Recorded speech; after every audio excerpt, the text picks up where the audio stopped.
Bergesernya posisi Erick Thohir menjadi Menpora meninggalkan kursi kosong Menteri BUMN. Dan kini santer beredar kabar bahwa Kementerian BUMN akan dilebur dengan Danantara. Lantas idealkah rencana peleburan ini? Kita akan bahas bersama Toto Pranoto, Managing Director Lembaga Manajemen FEB UI, dan Nurdin Halid, Wakil Ketua Komisi 6 DPR RI. Pak Toto, Pak Nurdin, terima kasih atas waktunya. Selamat sore. Selamat sore, Ayu. Selamat sore, Assalamualaikum. Waalaikumsalam. Saya pertama ingin ke Pak Toto terlebih dahulu. Pak Toto, saya ingin penjelasannya mungkin secara sederhana saja kepada masyarakat luas. Apa kemudian konsekuensinya jika Kementerian BUMN akhirnya benar-benar dilebur dengan Danantara? Plus minusnya akan jadi seperti apa, Pak Toto? Saya kira kita mesti lihat dulu kepada undang-undangnya ya. Undang-undang yang mengatur Danantara ini kan ada sekarang Undang-Undang 1 tahun 2025. Di sana disebutkan bahwa secara kelembagaan itu memang pengelolaan eksekutifnya BUMN itu ada di bawah Danantara. Kementerian BUMN tetap ada. Kementerian BUMN kan fungsinya adalah sebagai satu regulator, kedua dia juga berfungsi sebagai badan pengawas bagi Danantara ya.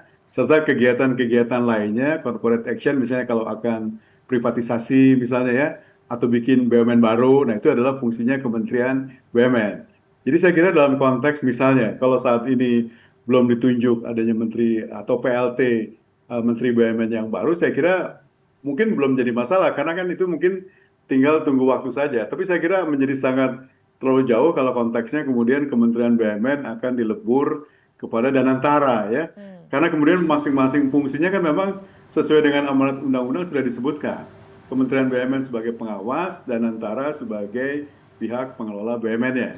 Jadi saya kira dengan struktur seperti ini maka ke depan saya kira pihak-pihak yang akan mengelola atau mengatur itu memang ada dua entitas yang berbeda begitu ya. Saya kira mungkin tinggal menunggu saja nanti kapan misalnya pelantikan PLT atau Menteri Direktur BUMN itu akan dilakukan. Kalau misalnya keinginannya melebur, berarti itu sama juga dengan artinya kita perlu mengamandemen lagi sebetulnya Undang-Undang 1 tahun 2025 tentang pengelolaan BUMN di Indonesia. Karena sudah jelas diatur dalam pasal-pasalnya. Apa fungsi Kementerian BUMN, apa fungsi dari Danantara. Jadi saya kira menurut pendapat saya kita harus menunggu dalam beberapa waktu kemudian. Apakah benar kemudian nanti pemerintah juga kemudian akan menetapkan secara definitif siapa yang akan menjadi pengganti atau PLT dari Menteri BUMN menurut saya. Oke, jadi sebenarnya kalau menurut Anda sendiri lebih ideal kalau Kementerian BUMN dan juga Danantara ini menjadi dua lembaga yang terpisah, tidak dilebur, begitu ya Pak Toto? Iya, saya kira menurut saya yang ideal sekarang posisinya seperti itu. Oke. Jadi supaya ada pihak pengawas yang independen dipegang Kementerian BUMN dan nanti kemudian yang melaksanakan operasionalnya adalah pihak Danantara. Memang idealnya kalau kita misalnya mengacu kepada beberapa super holding company yang lain lah, misalnya Temasek di Singapura, Pakazana di Malaysia, itu memang tidak ada fungsi pengawas dipegang oleh Kementerian BUMN di sana, memang nggak ada. Semuanya ada dalam satu entitas, baik Temasek maupun Kazana misalnya ya.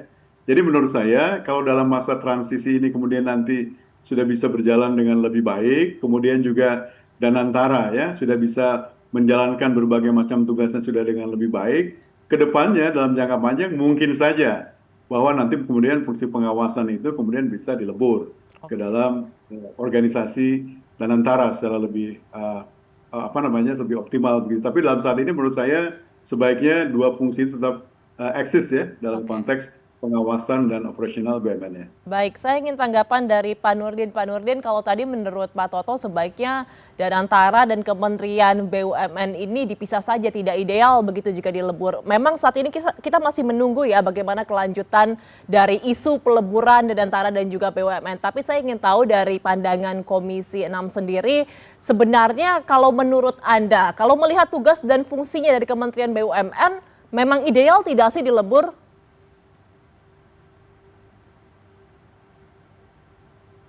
Pak Nurdin? Secara substansi saya sependapat dengan Pak Toto bahwa ya saya sependapat dengan Pak Toto bahwa sebetulnya secara substansial itu tidak ideal kalau Kementerian BUMN kemudian dilebur kepada Danantara. Perlu kita memahami bahwa ide dasar pembentukan Danantara adalah di samping untuk menciptakan BUMN kita bersaing di tingkat global, tingkat nasional, Di samping itu tujuan paling utama adalah bagaimana memacu daripada kinerja BUMN kita untuk menaikkan pendapatan negara, mengejar pertumbuhan ekonomi yang dicanangkan oleh Bapak Presiden 8%. Jadi itu sebagai prasyarat untuk menjadi negara maju, terhindar dari jebakan pendapatan menengah.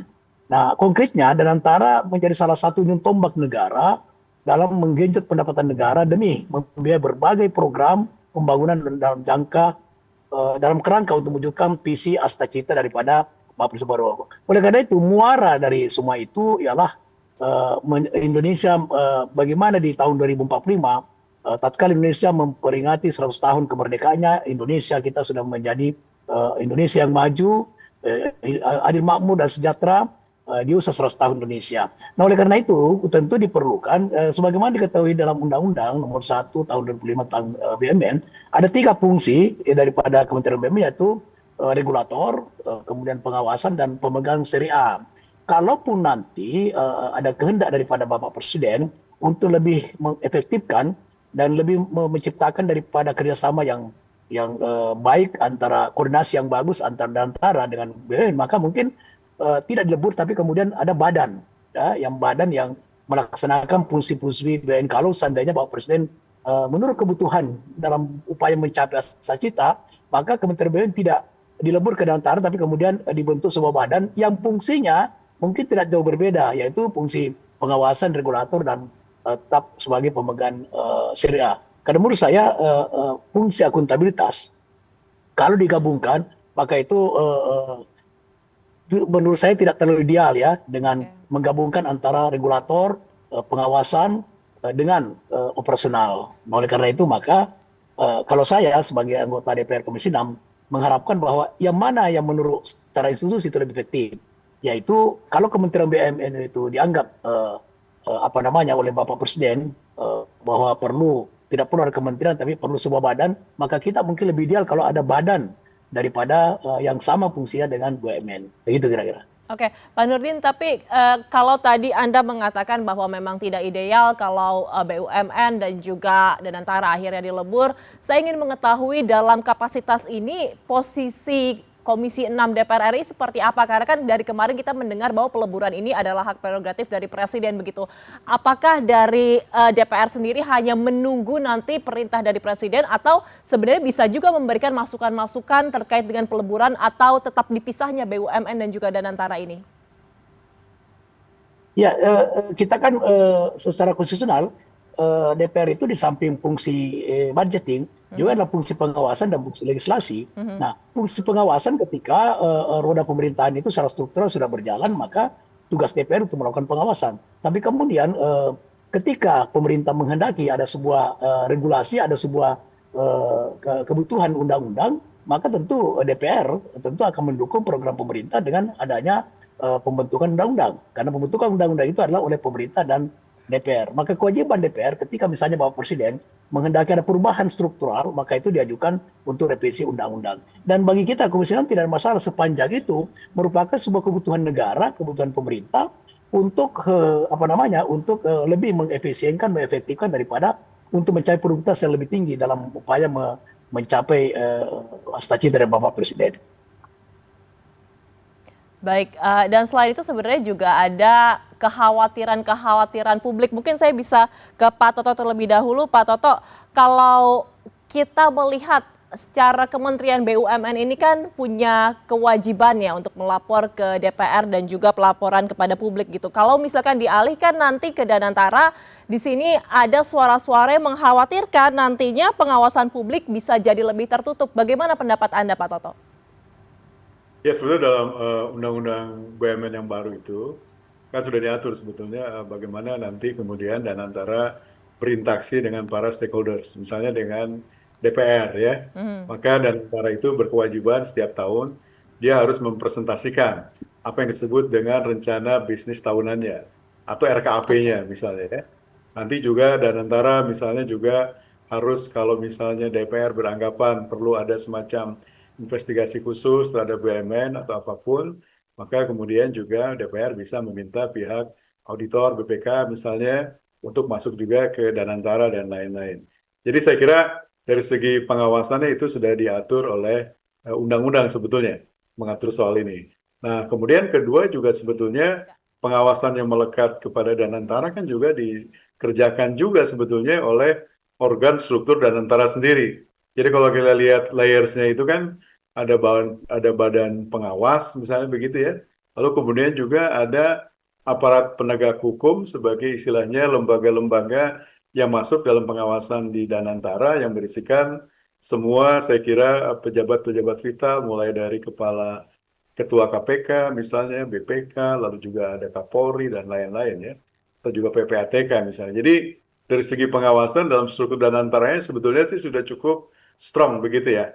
Tinggal memang yang penting adalah bagaimana nanti mekanisme pengawasan ini bisa dijalankan efektif sehingga kemudian hal-hal yang tidak diinginkan misalnya ya dari aksi korporasi yang dikerjakan Danantara misalnya nanti keluar rea. Jadi mestinya mekanisme preventifnya itu sudah harus bisa jalan ya, baik di lingkup internal Danantara juga maupun di eksternal di parlemen, di DPR dan lain-lain. Jadi saya kira kalau kemudian juga beberapa informasi kunci Oke, mengenai Danantara juga bisa dipublish, ya. saya kira juga masyarakat publik juga bisa Ya. mengawasi juga dengan lebih baik. Baik, yang penting adalah fungsi pengawasannya termasuk juga dari DPR seperti apa nantinya akan mengawasi Kementerian BUMN dan juga Danantara, entah itu nanti akan dilebur atau tetap akan menjadi dua entitas yang berbeda. Terima kasih telah bergabung bersama kami Pak Toto Pranoto, Managing Director Lembaga Manajemen FEBUI.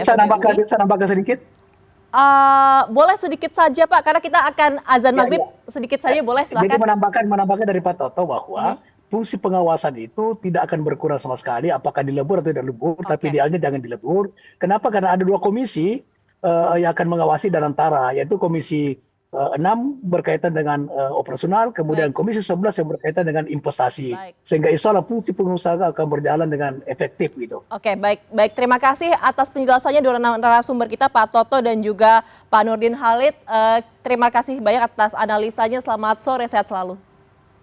Selamat sore.